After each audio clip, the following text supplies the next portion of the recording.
I first got to know and work with Dr. Kawanga Ssemwogerere in 1986, shortly after the war. We were both at the Ministry of Internal Affairs. I was his Minister of State.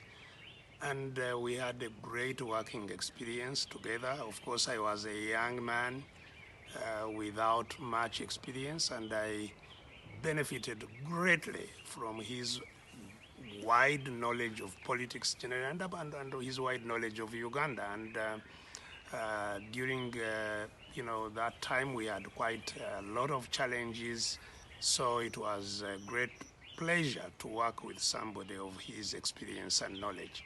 We have since interacted on and off as the struggle for change in Uganda has been developing. He has remained a very consistent, upright, and articulate advocate for democracy, human rights, and good governance in our country. And I think the whole country has benefited from his great experience and steadfastness.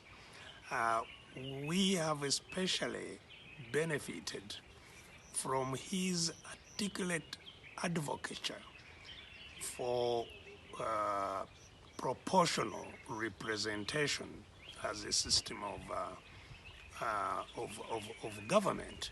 And I really am a convinced person that this country